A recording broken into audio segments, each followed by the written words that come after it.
I received a request for help from a subscriber. He recently started a new work where he is one of only 2 men among 25 women. I understand if that made you feel a little uneasy. I would understand. With all the latest harassment legislation, the odds are against us in the game, men. You constantly feel like you're walking on thin ice. This list is intended for both that subscriber and each and every one of you who work with or, worse yet, beneath women. To foster harmony, lessen unnecessary tension, and survive a calamity, abide by these guidelines. Let's begin. 1. You should never ever take sides at work. Like anywhere else, ladies will moan to you about their problems, gripe about one another, gossip, and backbite. Never ever pick one woman's side, but rather listen and show empathy. Simply nod before continuing. Don't forget that you are there to work. This is not a sitcom.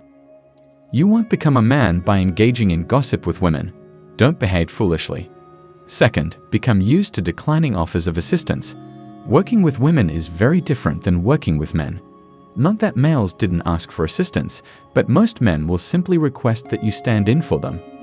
They would beg for favors when they were in need, and they are devoted to returning them. In actuality, the best way to get to know a man is by doing him a favor. For women, this is not the case. They'll ask for assistance out of the blue. In every job I've ever had with women, they continuously try to shift the responsibility for their fundamental job description to the men. In other words, they continually sought assistance for tasks that they were capable of handling on their own. Women also don't particularly like asking for favors back. Will you actually ask a lady to stand in for you? Even if you did ask her, she would react strangely, as if you had just asked her to strip off or something. So just get accustomed to her declining. 3rd, never engage in a sexual connection with them under any circumstances. Man, just don't do it. Tuck it away in your jeans. The same is true for close friends and family members. It's comparable to the adage, don't poop where you eat. In addition, women are terrible at keeping secrets. You can ensure that the office will find out about it the next day if you sleep with one. Avoid becoming too efficient too soon. For workplaces with only women, this is accurate. The dynamics and sisterhood at these companies likely to increase significantly. Various women generally don't function properly and continually seek out group approval. When you combine these 2 factors, you create a setting where everyone is aware of how hard everyone else is working. Each woman works at a level that will prevent her from being fired and from harming anyone else's reputation. In a male-dominated environment, everyone strives to advance. In a feminine environment, everyone tries to avoid making each other angry. As the sole male employee in a workplace for women, the male environment is competitive. The ladies will experience shock waves of surprise and discomfort when faced with an aggressive, no-nonsense work ethic. You'll be in for a lot of controversy and difficulties if you don't understand the dynamics of your office and go with the flow without making the other women look terrible. That's not a problem in a typical environment with mixed gender. Do your best there, please. 5th, never pick favorites. Politics is generally disliked by women.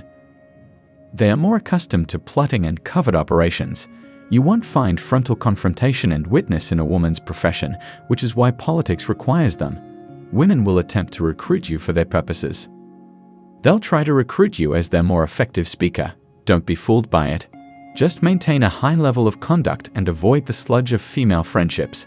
Women can dislike you without having a good cause to. It might be as straightforward as the fact that I didn't like the woman you always ate lunch with, therefore I decided I didn't like you either. No promotion, most of the time you sit alone, and a few times a week you eat lunch outside. Change who you sit with for lunch every time. It's preferable to be the mysterious Luna. 6. Don't ever confide in these women. Under the appearance of casual chat, they will likely interrogate you and eavesdrop on your life. Don't be fooled by this. They have greater power to potentially use against you the more they know about you. Keep any discussions about any area of your personal life brief, professional, and most crucially, fact-free. Any one of them might be pleasant today, but tomorrow she might get the impression from the other women that you are unreliable. All of a sudden, everything you can find to help her disappears. Every private detail about you is public. Don't do it at all. Should I repeat it twice? 7. Exit that workplace. I saved this as the last one because of this. For the majority, it's neither a particularly realistic nor cute item. However, if at all possible, quit that office or at the very least develop a plan to work there for a while before moving on to a more suitable location. In actuality, you are the only one that loses out by working here. The reason why merit-based hiring is a disgrace. First off, there is nothing like that. The guys who are personable and have a sense of humor around the boss are always the ones getting promoted and earning enormous bonuses. He's either sharing drinks with them or playing golf with them. In business, having a drink or a few drinks with your boss will get you further than 5 years of backbreaking labor. What will you do in a setting with women? With your female coworkers while drinking beer? Discuss the newest romantic comedy movie. What kind of jokes will you even make with your female boss? You know, jokes about penises or ladies around half the time. It resembles waging a futile war. You'll never truly be linked to the workplace. If you work with only women, your workplace resembles a locker room for women. You'll always be the foreigner and the stranger. Most jokes won't involve you. Even though it's an office rather than a club, you won't comprehend the chatter and you'll be bored for the majority of the day.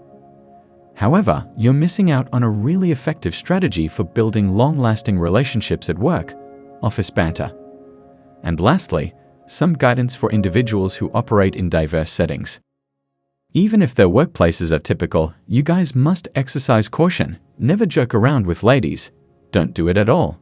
No matter how clean things are, there's always a risk you'll find a trace of sexism and misogyny, and you will overnight lose all of your goodwill.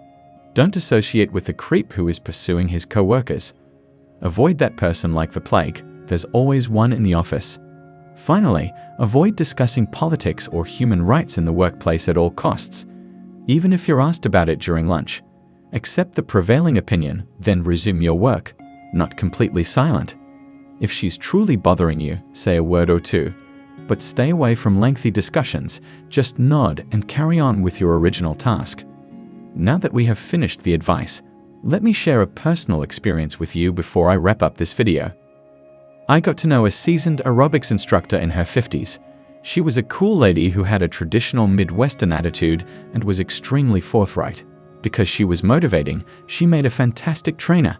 She extended a complimentary invitation for me to join her aerobics class. I went then.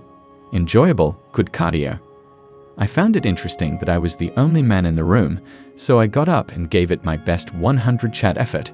She said to me later, "I'm delighted you're here. It helps to have a guy here." Interesting. Please explain. I quizzed her. She retorted, "Well, if there's no guy in the room, they all just slack and whine continuously. God, it's so annoying." Yet with only one guy present, there was silence. I'm done now. Hopefully you enjoy the vids. Remember to subscribe to the channel.